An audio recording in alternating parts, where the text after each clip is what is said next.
Good morning student. आज हम लोग पढ़ेंगे क्वेश्चन नंबर 13 एनसीईआरटी। इसमें 4.5 का क्वेश्चन नंबर 13 करेंगे। पिछले क्लास हम लोग क्वेश्चन नंबर 12 तक जो है हिंट के साथ बताया गया था और ये जो है 13 नंबर स्टार्ट आज से होगा। ठीक है, देखिए a इक्वल टू है, इसमें बोल रहा है कि a का जो वैल्यू दिया हुआ है वो क्या है 3 1 -1 2 और आपसे बोल रहा है कि शो दैट, इसको प्रूव करना है a square -5a plus 7i is equal to 0 और इसमें आपको a इनवर्स भी फाइंड आउट करना है। ठीक है, देखिए ध्यान से बात को समझिएगा। इसमें जो क्वेश्चन करवाया जाएगा आपको 1 मिनट देखिए, तो ये a का वैल्यू दिया हुआ है, ये चीज आपको प्रूव करना है, ये चीज आपको फाइंड आउट करना है। तो सबसे पहले इसी को देख लीजिए कि ये कैसे प्रूफ होगा। ठीक है, आपसे ये वैल्यू जो है सो दैट इतना इक्वल टू इतना, हेंस फाइंड इतना इक्वल टू आप 0 बहुत आसानी से ला सकते थे। देखिए कैसे, मान लीजिए कि ये दिया हुआ है, तो a दिया हुआ है तो a में a से मल्टीप्लाई करेंगे तो a स्क्वायर आ जाएगा। मैट्रिसेस में इस तरह का क्वेश्चन बहुत बताया गया है।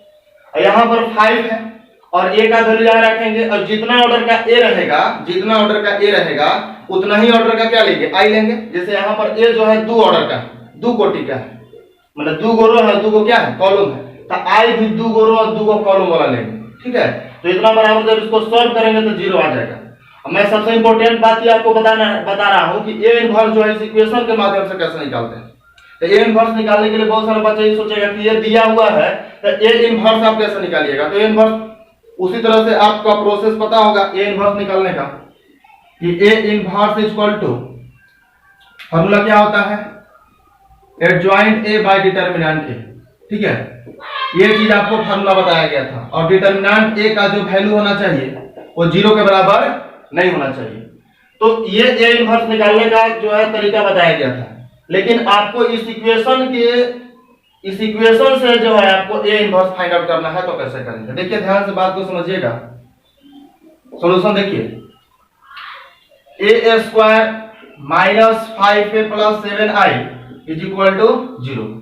एक बात बताइए तो कि a स्क्वायर है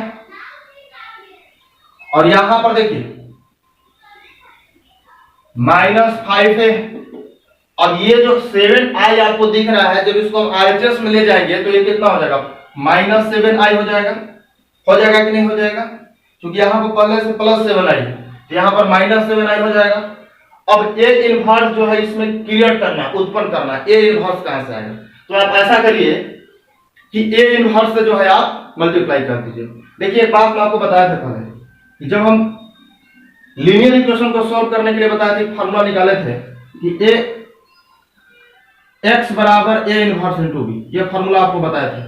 तो वहां पर भी जो है जब हम इसको प्रूव किए थे फार्मूला को, तो वहां पर भी a इनवर्स से दोनों तरफ मल्टीप्लाई किए थे। तो इस तरह के इक्वेशन में आपको a इनवर्स यदि क्रिएट करना रहे, उत्पन्न करना रहे, तो आप a इनवर्स से क्या करिए, दोनों तरफ मल्टीप्लाई कर सकते हैं।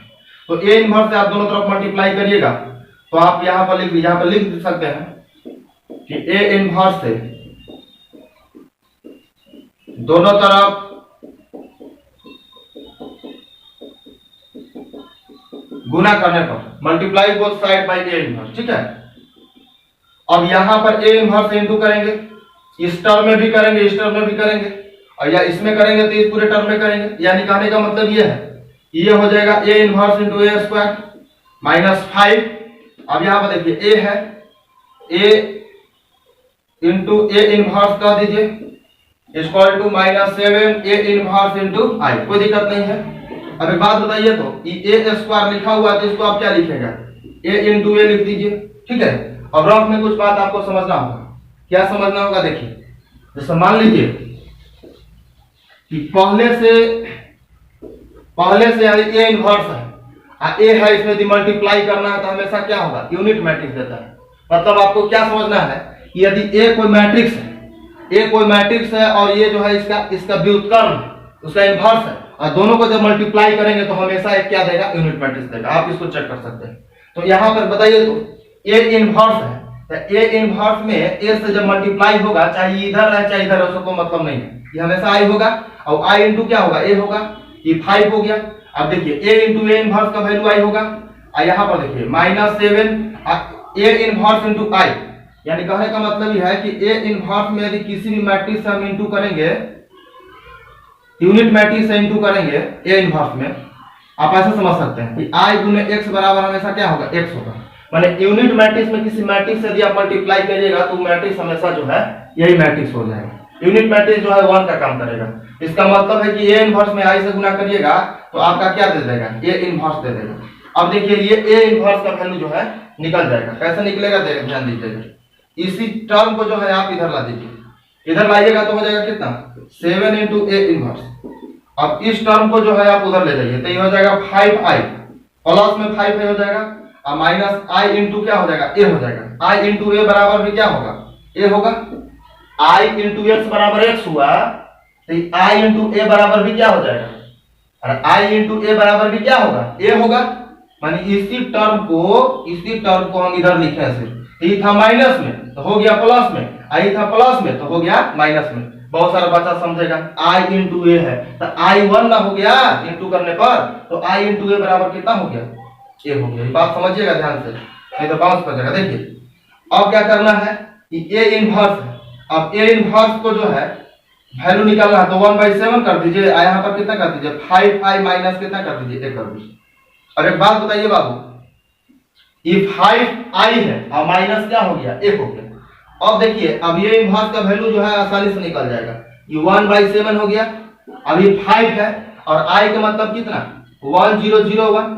मान लीजिए क्वेश्चन में यदि i आप नहीं लिखे हैं तो यहाँ पर आप अपने से जो है i लिख सकते हैं 1001। जितना ऑर्डर का a होगा उतना ही ऑर्डर का क्या होगा, उतना ही ऑर्डर का आपका i होगा। यानी यहाँ पर हो गया 5, आई हो गया i और माइनस ए का वैल्यू कितना, देखिए 3 1 और -1 और 2। अब देख लीजिए अब क्या करना है, इसको सोल्व करना है, 1/7 से मल्टीप्लाई कर देना है, आंसर जो है आपका आ जाएगा। अभी देखिए ए इनवर्स तो निकालना ही है, 1/7 हो गया, क्या हो गया, 1/7 हो गया। अब 5 से इस मैट्रिक्स में क्या करेंगे, मल्टीप्लाई करेंगे। जब 5 से इस मैट्रिक्स में मल्टीप्लाई करेंगे इसका मतलब है कि मैट्रिक्स के प्रत्येक एलिमेंट में क्या होगा, मल्टीप्लाई होगा। तब 5 से करिए कितना हो जाएगा, ये हो जाएगा कितना, 5 0 0 और 5। अब देखिए माइनस अभी कितना है, यहाँ पर 3 1 -1 और कितना है, यहाँ पर 2 है। अभी देखिए पूरा में जो है इस तरह से ब्रैकेट लगा हुआ है। अब ए इनवर्स बराबर कितना हो जाएगा, 1/7। अब देखिए बाबू ये 5 में से 3 गया, इस मतलब दो मैट्रिक्स जो है दो मैट्रिक्स को कब घटाते हैं, जोड़ते हैं, जब उसका ऑर्डर क्या हो, सेम हो। इसका भी ऑर्डर क्या है, सेम है। ये 2x2 मैट्रिक्स है, भी 2x2 मैट्रिक्स है। 2x2 मैट्रिक्स का का मतलब 2 रो और 2 कॉलम, यानी 5 में से करस्पॉन्डिंग एलिमेंट को घटा देंगे तो 5 में से 3 गया 2, और 0 -1 -1 हो जाएगा, और 0 -1 प्लस 1 हो जाएगा। 5 में से 2 गया, कितना बचेगा, 3 बचेगा। अब इस तरह से जो है ए इनवर्स का वैल्यू निकल के आ गया। तो ए इनवर्स बराबर यही हमारा आ गया 1/7 और 2 -1 1 और 3। आप चाहे तो इसमें 1/7 से प्रत्येक टर्म में इसको मल्टीप्लाई कर सकते हैं। इसमें जो है आप आंसर जो है मिलाकर देख सकते हैं, है ना। आपका जो है एक्सरसाइज 4.5 है। 4.5 क्वेश्चन नंबर कितना था, 30। 4.5 क्वेश्चन नंबर 30। 1/7 2 -1 1 और 3, इतना ही आंसर दिया है। 1/7 से मान लीजिए अब कोई बोलता है कि सर इससे मल्टीप्लाई क्यों करते हैं। यदि ऐसा कोई इसमें टर्म होता, टोटल टर्म जिससे इसमें मल्टीप्लाई करते तो प्रत्येक टर्म जो है कट जाता। प्रत्येक टर्म क्या हो जाता, एक स्टैंडर्ड मतलब जो है कट जाता। तो यहाँ पर जो है इसको हम लोग मल्टीप्लाई कर देते हैं। अभी इसमें करेंगे तो फ्रैक्शन हो जाएगा, उसको करने की कोई जरूरत नहीं। यही आपका क्या हो गया, आंसर हो गया। तो A inverse is equal to 1/7, इतना जो है आपका आंसर हो गया क्वेश्चन नंबर 30। ठीक है, तो नेक्स्ट क्वेश्चन जो है इसको नोट करिए, और नेक्स्ट क्वेश्चन जो हम लोग बनाते हैं।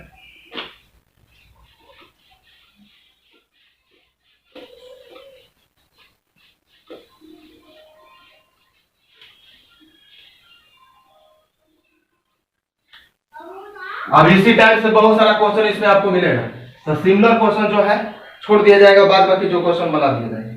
अब देखिए यहाँ पर क्वेश्चन नंबर कितना 13 हुआ, 14 देख लीजिए। देखिए यही थोड़ा सा प्रॉब्लम टाइम देखिए क्वेश्चन नंबर यहाँ पर जो है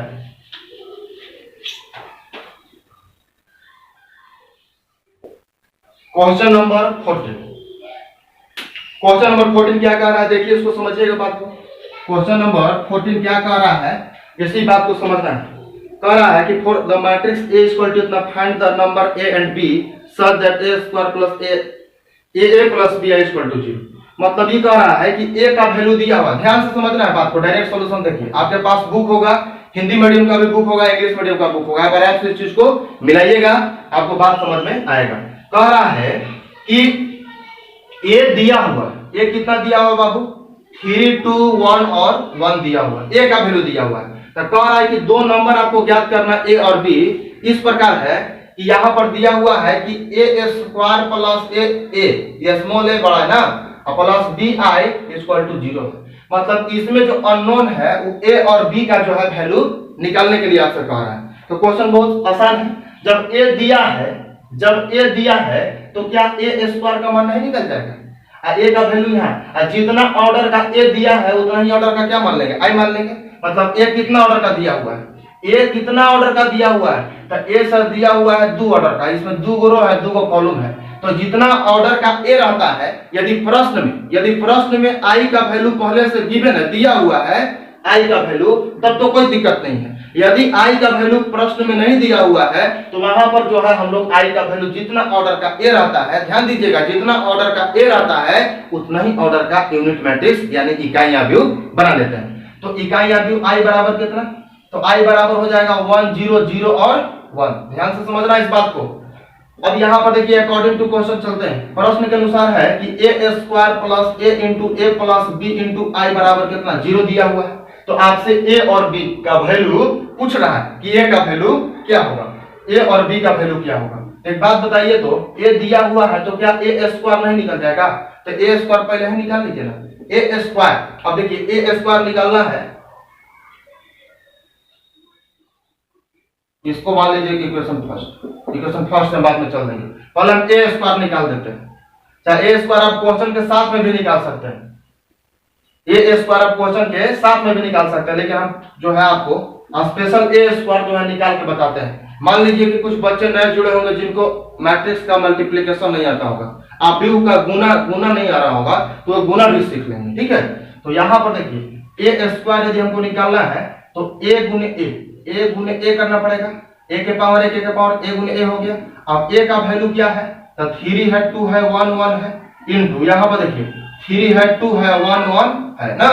अब देखिए ये दो मैट्रिक्स में गुना कब होता है, जब मैट्रिक्स पढ़ाया गया था क्लास में तब बताया गया था। तो देखिए रफ में बहुत खतरनाक चीज है, इसको समझना है। मैट्रिक्स का गुना जो है समझना है। मैट्रिक्स का गुना किसी बच्चा को नहीं आता, इसका मतलब है कि मैट्रिक्स का 80% पार्ट नहीं जानता है। मैट्रिक्स का जिसको गुना आता है इसका मतलब है कि मैट्रिक्स जो है 80% जानता है। इसका मतलब ये है कि यदि दो मैट्रिक्स को गुना करना है तो उसके लिए क्या सोचना होगा, तो उसके लिए एक रूल बताए थे, रफ में देखिए समझ लीजिएगा, आराम से समझ लीजिएगा।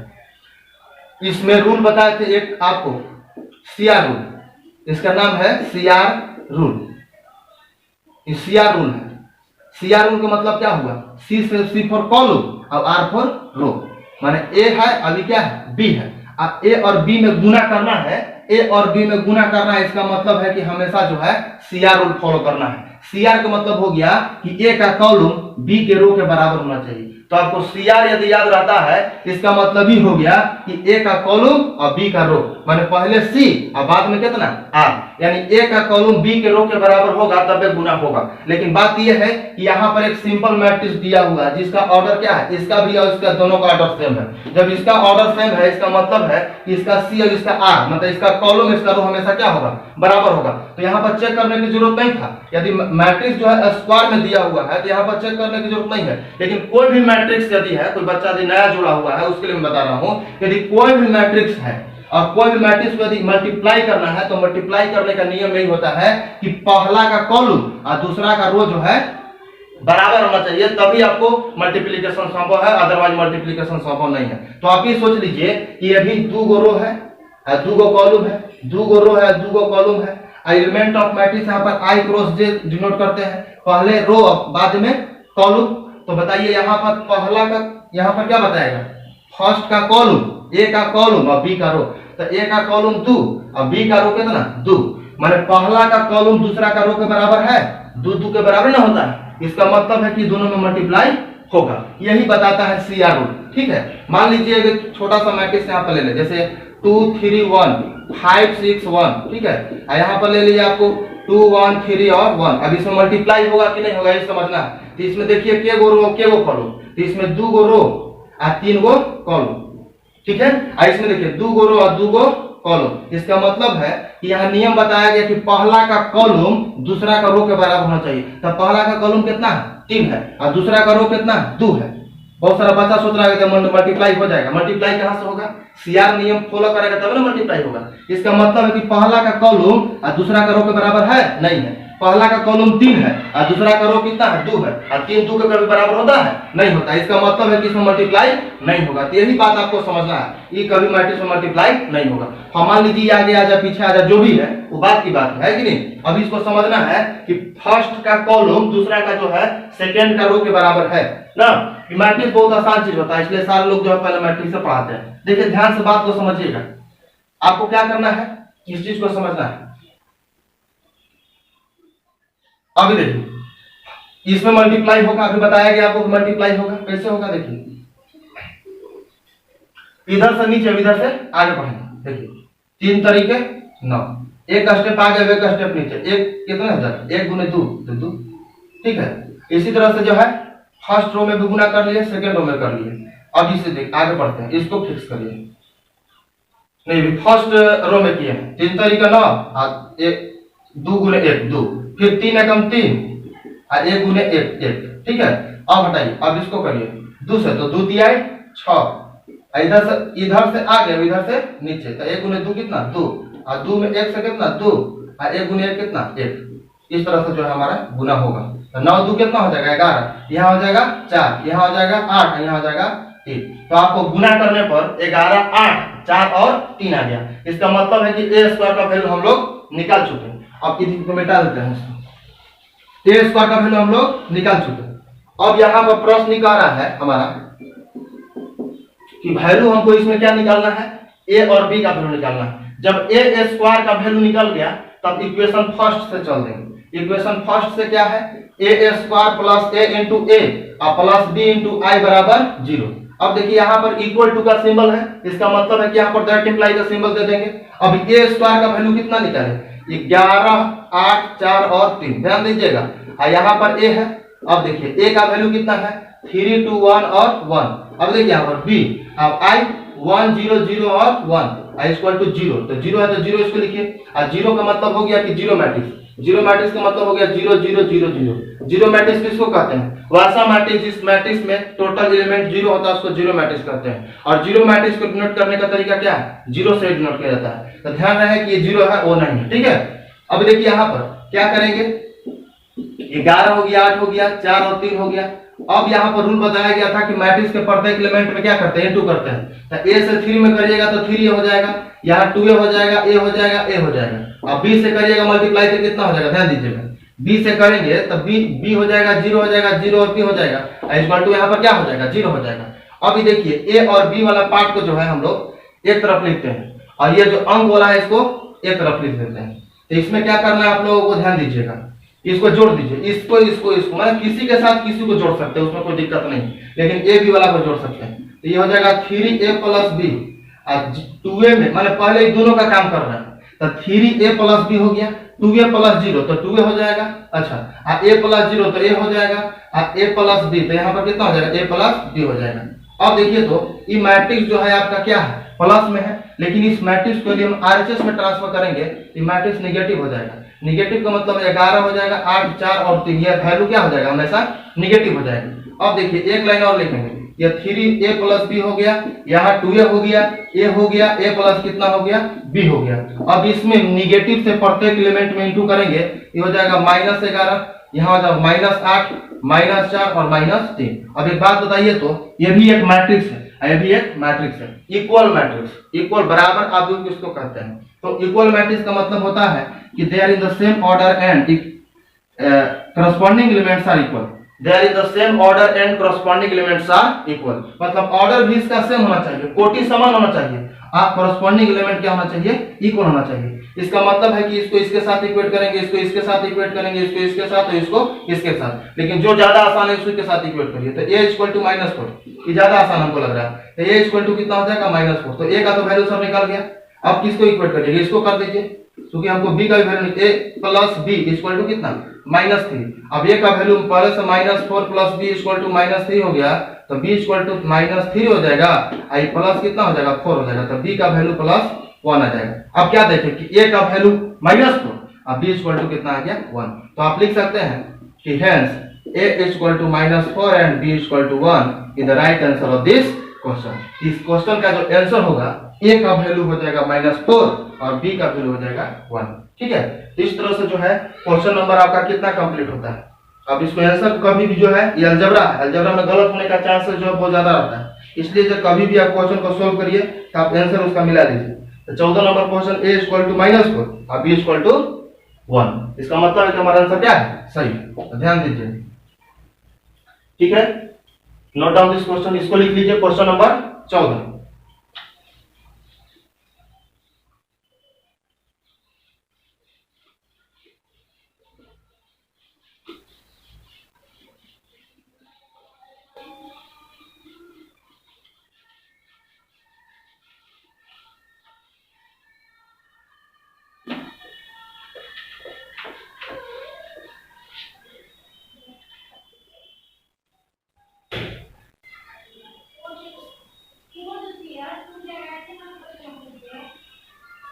देखिए नेक्स्ट क्वेश्चन हम लोग, हाँ 13 हो गया, 14 हो गया आपका, 15 भी जो है क्वेश्चन नंबर जैसे 13 बना है उसे थोड़ा लॉन्ग क्वेश्चन है, ठीक है, टाइम ज्यादा लगेगा। 16 भी उसी तरह का क्वेश्चन, 17 और 18 मतलब जैसा क्वेश्चन 13 बताया गया, जो क्वेश्चन 13 बताया गया वही क्वेश्चन कितना बताया गया आपको, उसी टाइप से क्वेश्चन क्या है 15 है और 16 है। तो आप ये दोनों को करने का प्रयास करिएगा, नहीं बनेगा बताइएगा।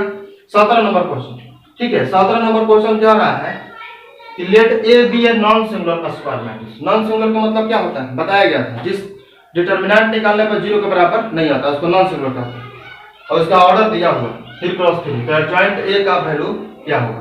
देखिए इसमें जो है कुछ रफ आप समझ लीजिए थ्योरी का, ऑब्जेक्टिव को इसी तरह से हम हमेशा बताते हैं आप लोगों को। मान लीजिए कह रहा है कि n, देखिए थ्योरी है कि n क्रॉस n यदि कोई n क्रॉस n जो है कोई मैट्रिक्स दिया हुआ है, ठीक है, उसका ऑर्डर जो है कोई मैट्रिक्स दिया हुआ है, उसका ऑर्डर क्या है n क्रॉस n है, और कैसा मैट्रिक्स है तो non singular square matrix, non singular square matrix है, जिसका ऑर्डर क्या है n क्रॉस n दिया हुआ है, n क्रॉस n जो है मैट्रिक्स दिया हुआ है। तो आपसे पूछ देगा कि एडजॉइंट a का वैल्यू क्या होगा।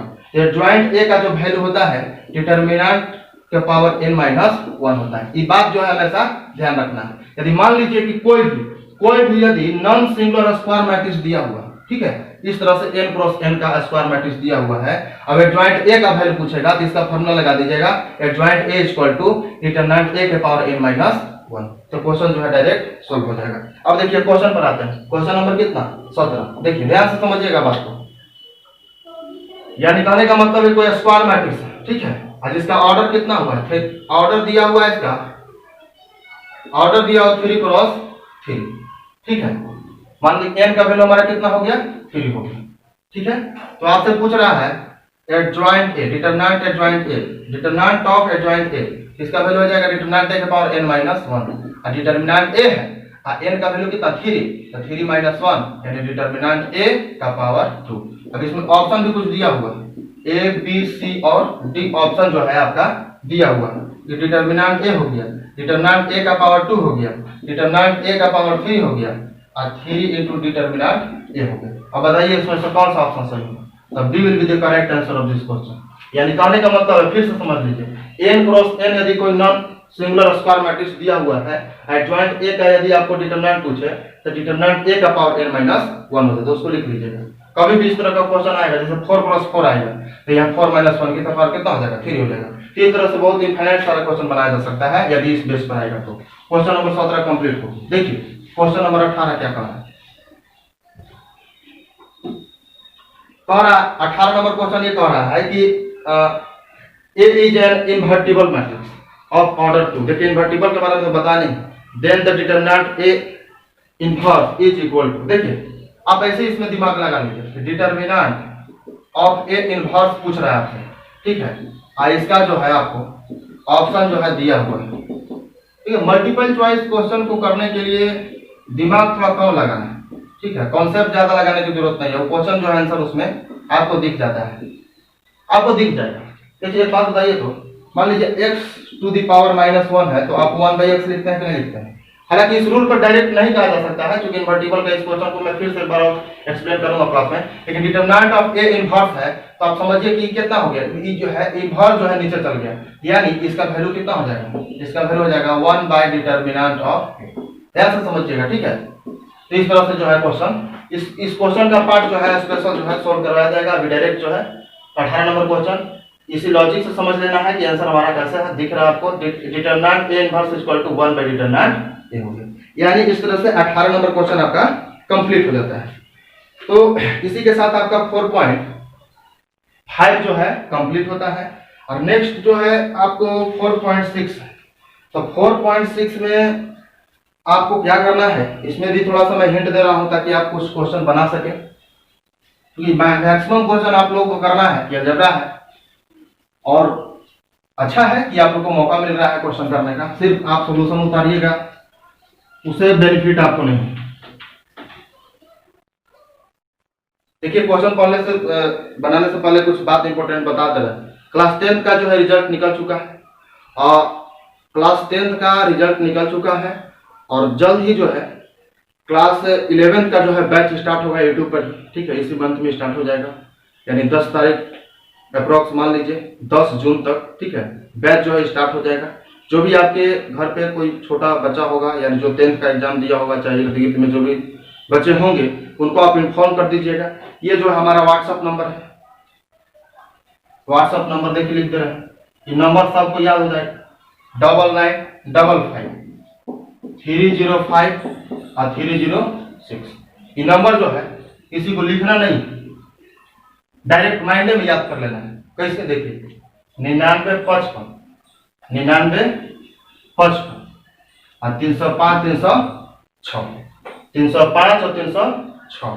ये नंबर जो है, जैसे आप मैथ याद करते हैं, सॉरी याद नहीं करते हैं, मैथ आप पढ़ते हैं, कुछ फार्मूला याद करते हैं, उसमें टाइम लगेगा, इसमें आपको टाइम नहीं लगेगा। इसलिए इसको क्या करना है, याद करना है। 9955 और 305 306 ये नंबर जो है मैक्सिमम लोगों को याद हो गया होगा, ठीक है।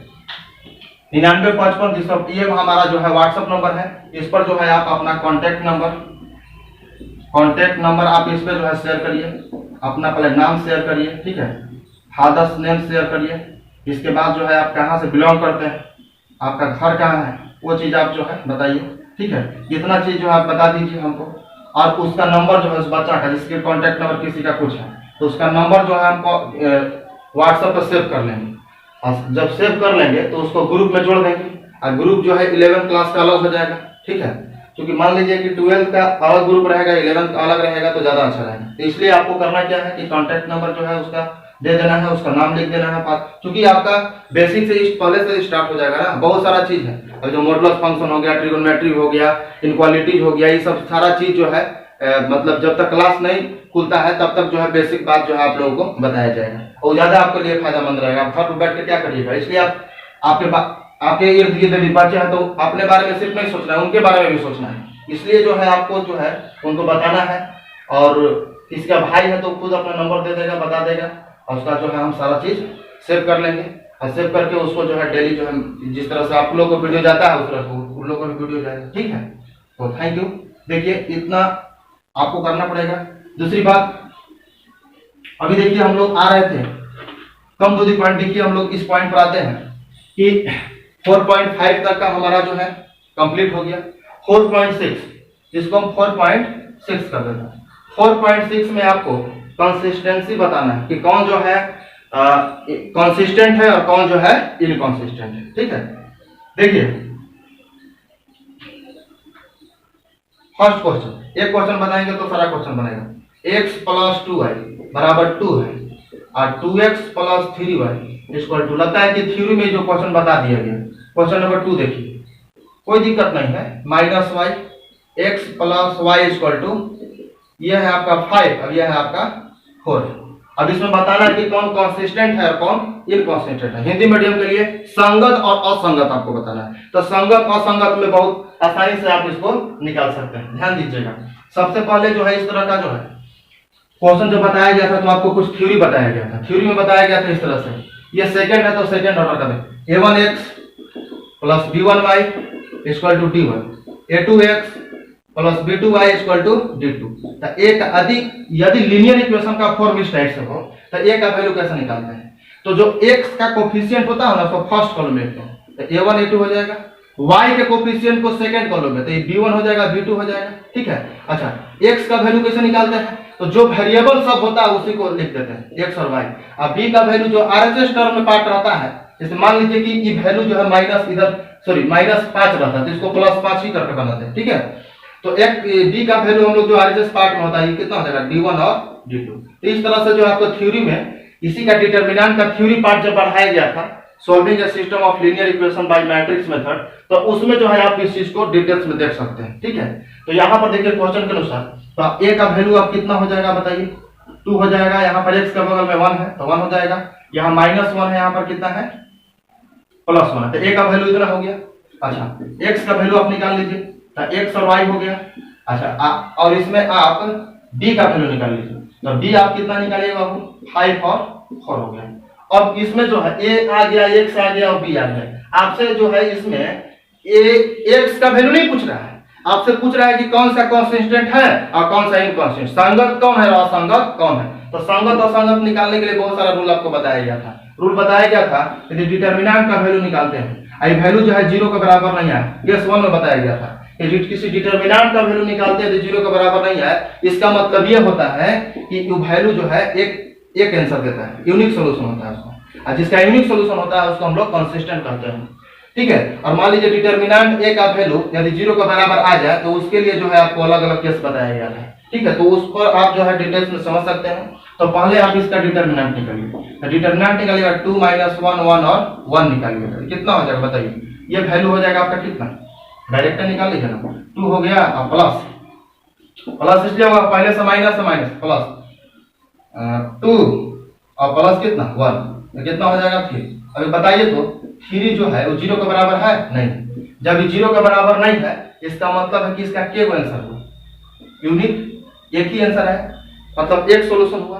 बताए थे संगत किसको कहते हैं, जिसका एक हल होता है उसको संगत कहते हैं, और जिसका एक से अधिक हल होता है, 2 हुआ 4 हो गया और ज्यादा हो गया है ना, एक से अधिक हुआ उसको क्या कहते हैं, असंगत इनकंसिस्टेंट कहते हैं। तो बताइए तो यहाँ पर 3 डज नॉट इक्वल टू 0 है, इसका मतलब है कि इस डिटरमिनेंट को जब हम सॉल्व किए इसका वैल्यू कितना आया, 3 आया, तो 3 के एक का वैल्यू आया, इसका मतलब है कि इसका जो है यूनिक सॉल्यूशन हुआ, unique solution, hence it is consistent,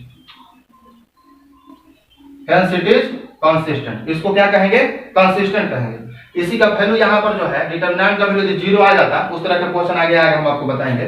इसको आप लिख दीजिए, अतः यह संगत होगा, क्योंकि इसका हल क्या होगा, एक होगा, यूनिक होगा, इसलिए क्या हो गया, संगत होगा। ठीक है, तो इतना जो है अभी हम आपको बता देते हैं, सॉरी इतना आपको बता दिया गया। और होमवर्क में जो है आपका इसमें क्वेश्चन नंबर 1 से लेकर के 4.6 का 1 से लेकर के क्वेश्चन नंबर 6 तक जो है आपको संगत और असंगत बताना है, कंसिस्टेंट और इनकंसिस्टेंट। ठीक है, ये ध्यान दीजिएगा, इस तरह का वीडियो जो है आपको मिलेगा थ्योरी पार्ट में डिटरमिनेंट का, कि कौन सा संगत असंगत जांच करने के लिए, कंसिस्टेंट और इनकंसिस्टेंट। ज्यादातर हिंदी मीडियम वाला के लिए मैं बता रहा हूँ कि संगत और असंगत का जो है आप वहां पर देख लीजिएगा, जहां कंसिस्टेंट होगा संगत है, इनकंसिस्टेंट का मतलब असंगत है। ठीक है, thank you, all the best.